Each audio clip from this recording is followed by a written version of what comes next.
ഈ നിരീശ്വരവാദികളെ ശ്രദ്ധിച്ചിട്ടുണ്ടോ? ദൈവവിശ്വാസം ഇല്ല എന്നുള്ളത് മാത്രമല്ല അവരുടെ പ്രത്യേകത, അവർക്ക് വേറൊരു പ്രത്യേകതയും കൂടിയുണ്ട്.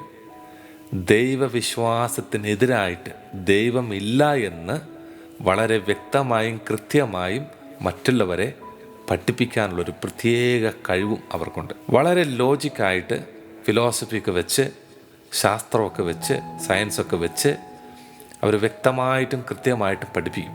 ഒരു പ്രത്യേക കഴിവാണ് അവർക്ക്. നല്ല ബുദ്ധിയുള്ള ആൾക്കാരായിരിക്കും, നല്ല ബുദ്ധിയുള്ള, നല്ല സൂക്ഷ്മ ബുദ്ധിയുള്ള, നല്ല കൗശലതയുള്ള ആൾക്കാരായിരിക്കും അവരിൽ മിക്കവാറും ആൾക്കാർ. അതുകൊണ്ട് തന്നെ സാത്താൻ എല്ലാവരെയും ഒന്നും നിരീശ്വരവാദം പ്രസംഗിക്കാനായിട്ട് തിരഞ്ഞെടുക്കുകയല്ല.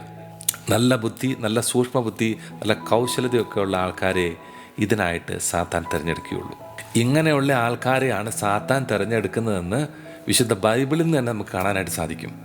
ഉൽപ്പത്തിയുടെ പുസ്തകം 3-ാം അധ്യായം അതിൻ്റെ 1-ാം തിരുലിഖിതത്തിൽ വചനം പറയുന്നു, ദൈവമായ കർത്താവ് സൃഷ്ടിച്ച എല്ലാ വന്യജീവികളിലും വെച്ച് കൗശലമേറിയതായിരുന്നു സർപ്പം. കൗശലമേറിയത്, സൂക്ഷ്മബുദ്ധിയുള്ള, കൗശലബുദ്ധിയുള്ള, നല്ല കഴിവുള്ള ഒരു ജീവിയാണ് സാത്താൻ തിരഞ്ഞെടുത്തത്. എന്തിനു വേണ്ടി? ആദ്യ മാതാപിതാക്കളെ ദൈവത്തിൽ നിന്ന് അകറ്റാൻ വേണ്ടിയിട്ട്. കൗശലമേറിയ ഒരു ജീവിയാണ്. ഒത്തിരിയേറെ ജീവജാലങ്ങളെ ദൈവം സൃഷ്ടിച്ചിട്ടുണ്ടായിരുന്നു. അനേകം ജീവജാലങ്ങളുണ്ടായിരുന്നു, അനേകം വന്യമൃഗങ്ങളുണ്ടായിരുന്നു. നല്ല ശക്തിയുള്ള വന്യമൃഗങ്ങളുണ്ടായിരുന്നു, നല്ല വലിപ്പമുള്ള വന്യമൃഗങ്ങളുണ്ടായിരുന്നു. പക്ഷേ ഇവയൊന്നും സാത്താൻ തിരഞ്ഞെടുത്തില്ല. കൗശലമേറിയ, സൂക്ഷ്മബുദ്ധിയുള്ള, നന്നായിട്ട് കാര്യങ്ങൾ പറഞ്ഞ് പിടിപ്പിക്കാൻ കഴിവുള്ള ഒരു ജീവിയാണ് തിരഞ്ഞെടുത്തത്. അങ്ങനെ നന്നായിട്ട് പറഞ്ഞ് പിടിപ്പിച്ച സ്ത്രീയെ വഴിതെറ്റിച്ചു, അങ്ങനെ ആദത്തെ വഴിതെറ്റിച്ചു. അങ്ങനെ ആദ്യ മാതാപിതാക്കൾ പാപം ചെയ്ത് ദൈവത്തിൽ നിന്ന് അകന്നുപോയി.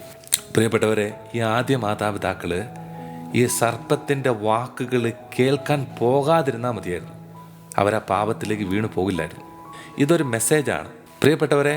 ഈ കാലഘട്ടത്തിലുള്ള അനേകം ദൈവമക്കൾക്കുള്ള ഒരു വലിയ മെസ്സേജാണിത്. അതായത് ഒത്തിരി നിരീശ്വരവാദം പ്രസംഗിക്കുന്ന ആൾക്കാർ ഇന്ന് ലോകത്തിലുണ്ട്. അവരുടെ എല്ലാവരുടെയും സംഭാഷണങ്ങൾ കേൾക്കാൻ പോകരുത്. ഇതെന്താണെന്ന് അറിയാൻ പോലും പോകരുത്. കാരണം കേട്ട് തുടങ്ങിക്കഴിഞ്ഞാൽ പിന്നെ നമ്മുടെ ചിന്തകളെയും ആ ലെവലിലേക്ക് വഴിതെറ്റിക്കാനായിട്ട് ഈ സാത്താൻ്റെ മക്കൾക്ക് സാധിക്കും. ഈ നിരീശ്വരവാദികൾ ദൈവമില്ല എന്ന് പറയുന്നത് അവരുടെ ബുദ്ധിയുടെ, അവരുടെ കഴിവിൽ നിന്നാണ്, ആ കൗശലതയിൽ നിന്നാണ് പ്രിയപ്പെട്ടവരെ. എന്നാൽ ദൈവവിശ്വാസവും ദൈവസ്നേഹവും അളക്കേണ്ടത് ശാസ്ത്രം കൊണ്ടോ അല്ലെങ്കിൽ കൗശലത കൊണ്ടോ അല്ലെങ്കിൽ ബുദ്ധി കൊണ്ടോ ഒന്നുമല്ല. എന്ന് പറഞ്ഞു കഴിഞ്ഞാൽ ബുദ്ധി വേണ്ടാന്നല്ല, ബുദ്ധിയും വേണം. ബുദ്ധിയെയും ശാസ്ത്രത്തെയും ദൈവത്തിൻ്റെ മുകളിൽ കൊണ്ടുവച്ചവരാണ് അവസാനം ഈ നിരീശ്വരവാദത്തിലേക്ക് എത്തിച്ചേർന്നത്. അതുകൊണ്ട് ഒരു സന്ദേശം ഇവിടെയുണ്ട്. എന്താണെന്നറിയാമോ? അവിശ്വാസികളുമായിട്ട്, നിരീശ്വരവാദികളുമായിട്ട് സമ്പർക്കം പുലർത്താൻ പോകരുത്. അവരുടെ സംഭാഷണങ്ങൾ, അവരുടെ പ്രഭാഷണങ്ങൾ അത് കേൾക്കാൻ പോലും പോകരുത്. പോയി കഴിഞ്ഞു കഴിഞ്ഞാൽ ഒരുപക്ഷെ നമ്മളും ആ സ്വാധീനത്തിലേക്ക് അകപ്പെട്ടു പോകും. അതുകൊണ്ട് കർത്താവിൻ്റെ ഈ വചനം നിങ്ങൾ പ്രത്യേകം കേട്ടോണം. കൊറിന്ത്യർക്ക് എഴുതിയ 2-ാം ലേഖനം അതിൻ്റെ 6-ാം അധ്യായം 14-ാം തിരുലിഖിതം, അവിശ്വാസികളുമായി നിങ്ങൾ കൂട്ടുചേരരുത്. പ്രിയപ്പെട്ടവരെ, വിശ്വാസരാഹിത്യപരമായ സംഭാഷണങ്ങളിലും അങ്ങനെയുള്ള സാഹചര്യങ്ങളിലും പെട്ടുപോകാതെ ദൈവവിശ്വാസത്തിലും വിശുദ്ധ ബൈബിളിലും വിശ്വസിച്ച് ശക്തമായിട്ട് നിലനിൽക്കാനായിട്ട് നമുക്ക് സാധിക്കണം. അതിനുള്ള കൃപ ഈശോ നമുക്ക് നൽകട്ടെ. അതിനായിട്ട് നമുക്ക് ഈ ആശീർവാദം സ്വീകരിക്കാം.